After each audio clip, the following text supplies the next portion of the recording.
পৃথিবীর দিকে এগিয়ে আসছে 31 অ্যাটলাস নামের রহস্যময় এক মহাজাগতিক বস্তু। সম্প্রতি হার্ভার্ড বিশ্ববিদ্যালয়ের অ্যাস্ট্রোফিজিসিস্ট ও গবেষক প্রফেসর অ্যাভি লোব এই সতর্কবার্তা দিয়েছেন। ধারণা করা হচ্ছে পৃথিবীর দিকে ধেয়ে আসা নতুন এই গ্রহাণুটি ভিন গ্রহ থেকে আগত অতি বুদ্ধিমান কোনো প্রাণীদের মহাকাশ যানও হতে পারে। আরও জানাচ্ছেন মহাস্বরূপা চুবন।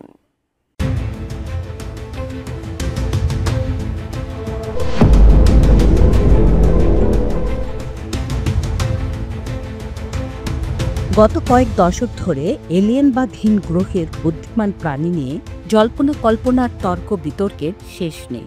প্রাচীন সুমেরু সভ্যতা থেকে শুরু করে মিশরীয় সভ্যতায় গিজার পিরামিড, লুকজর, আবু সিম্বেলের বিশালকায় আর্টিফ্যাক্ট, মেক্সিকোর চিচেন ইৎজার মায়ান পিরামিড, পেরুর মাচু পিচু, তুরস্কের কাপাডোকিয়ায় পাহাড়ে ভূগর্ভস্থ শহর, এমনকি মহেঞ্জোদারোর ধ্বংসপ্রাপ্ত দেয়ালে যে গল্প লেখা আছে তার প্রতিটিতেই যেন সেই দূর অতীতে এলিয়েনদের উপস্থিতি প্রকাশ পায়। আধুনিক বিশ্বেও যুক্তরাষ্ট্রের এরিয়া 51, ক্যাটালিনা আইল্যান্ড কিংবা অ্যান্টার্কটিকা নিষিদ্ধ অঞ্চলও নানা রহস্যের জন্ম দিচ্ছে এবং এলিয়েনের ধারণাকে আরও বদ্ধমূল করছে। এলিয়েনের আগমনের সম্ভাবনায় বিশ্বাস করেন এমন এক অতি পরিচিত নাম এরিক ফন দানিকেন। তিনি মনে করেন মানব সভ্যতার শুরু থেকে বিভিন্ন সময়ে ভিন গ্রহ থেকে আগত বুদ্ধিমান প্রাণীরা মানুষকে জ্ঞান বিজ্ঞানে এগিয়ে যেতে সাহায্য করেছে।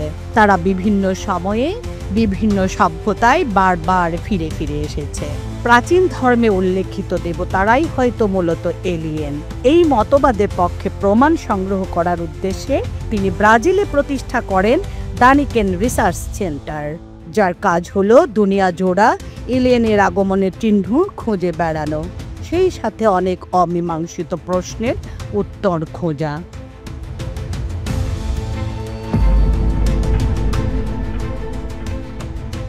বসুন্ধরা টিস্যু, অশুদ্ধতার বিরুদ্ধে এক বিন্দুও ছাড় নয়। বর্তমানে মহাকাশ বিজ্ঞান যতটা এগিয়েছে তার কল্যাণে আমরা প্রতিনিয়ত অবলোকন করছি মহাজাগতিক সব ঘটনা। আগে থেকেই নির্ভুলভাবে অনুমান করা যাচ্ছে সূর্য বা চন্দ্রগ্রহণ, গ্রহের অবস্থান, বৈচিত্র্যময় পূর্ণিমা। সেই সাথে কোনো অজানা বস্তু আমাদের সৌরজগতের সীমানায় চলে আসলেই তার উপস্থিতি ধরা পড়ছে। বিজ্ঞানীরা নিবিড়ভাবে পর্যবেক্ষণ করছেন তার গতিবিধি, আকার ও ধরন। পৃথিবীর চোখ ফাঁকি দিয়ে কেউ আর প্রবেশ করতে পারছে না আমাদের সৌরজগতে।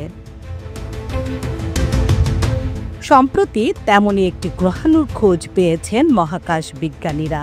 এর নাম দেওয়া হয়েছে 31 অ্যাটলাস।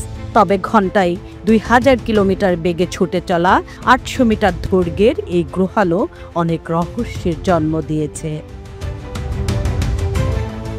2025 সালের জুলাই মাসে এর উপস্থিতি খুঁজে পান মহাকাশ বিজ্ঞানীরা। এটি আমাদের সৌরজগতের বাইরে থেকে এসেছে। প্রথমে একে একটি সাধারণ ধূমকেতু বা গ্রহাণু মনে হলেও এর আকার ও চরিত্র বিজ্ঞানীদের ভাবিয়ে তুলেছে। এর আকার লম্বাটে, অনেকটা সিগারেটের মতো। প্রাচীন মিথ ও বিজ্ঞান কল্পকাহিনীতে এলিয়েন মাদারশিপের মতো। সাধারণ ধূমকেতুর মতো এর উজ্জ্বল লেজ নেই, বরং এর সামনে থেকে এক আভা ছড়িয়ে পড়ছে। অপরদিকে গ্রহাণুর যে স্বাভাবিক উজ্জ্বলতা, 31 অ্যাটলাসের উজ্জ্বলতা তার চাইতে অনেক বেশি। বিশেষ ধাতব পদার্থের গা থেকে সূর্যের আলোর প্রতিসরণের কারণে এমন উজ্জ্বল্য দেখা দেয়। সর্বোপরি এর গতি অসম্ভব মহাজাগতিক বস্তুর সাথে মেলে না। সৌরজগতে ভেসে বেড়ানো বস্তু সাধারণত সূর্যের মাধ্যাকর্ষণ শক্তির আকর্ষণে এক বিশেষ গতিতে চলে, কিন্তু এই গ্রহাণুর গতি অস্বাভাবিক বেশি এবং তা স্থির নয়। লোবের মতে মহাজাগতিক এই অতিথির নিজস্ব গতি আছে, যা আমাদেরকে মহাকাশযানের কথা মনে করিয়ে দেয়। গতির কারণে এর কক্ষপথ কখনো অস্বাভাবিক। লোব মনে করেন এই বস্তুটি শুধু প্রাকৃতিক নয়, এর মধ্যে প্রযুক্তিগত উৎসও থাকতে পারে। হয়তো এটা এক ধরনের এলিয়েন স্পেসশিপ কিংবা তাদের পাঠানো কোনো যন্ত্র। যা 116 দিনের মাঝেই পৃথিবীর কাছে চলে আসবে। তিনি আরও বলেন, যদি এটা সত্যিই প্রযুক্তিগত বস্তু হয় তাহলে আমাদের বুঝতে হবে এর উদ্দেশ্য কী। তবে প্রফেসর লুবের সাথে সবাই একমত নন। অনেক বিজ্ঞানী মনে করেন এটা আসলে একটা স্বাভাবিক ধূমকেতু, শুধু আমাদের পর্যবেক্ষণে কিছুটা অস্বাভাবিক বৈশিষ্ট্য ধরা পড়েছে। নাসা বলেছে, লুবের ধারণা যুক্তিপূর্ণ হলেও এর পেছনে প্রমাণ যথেষ্ট শক্তিশালী নয়, তাই এটাকে এলিয়েন বলার সময় এখনো আসেনি। আগামী কয়েক মাসে এই বস্তুটা সূর্যের কাছ দিয়ে যাবে, তখন টেলিস্কোপ দিয়ে আরও ভালোভাবে দেখা যাবে এর ভেতর কি আছে।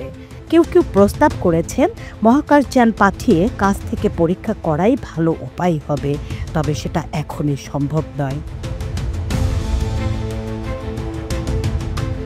এখন প্রশ্ন থেকে যাচ্ছে, 31 অ্যাটলাস কি আসলেই একটি এলিয়েন শিপ, নাকি এটি কেবলই দূরের মহাবিশ্ব থেকে আসা এক অদ্ভুত ধূমকেতু? বিজ্ঞান এখনো নিশ্চিত হয়নি এই বিষয়টি। তবে একটা কথা নিশ্চিত, এই রহস্য আমাদের কৌতূহল জাগাচ্ছে, আর মহাবিশ্বে আমরা একা কিনা সে প্রশ্নটা আবারও সামনে এনে দিচ্ছে।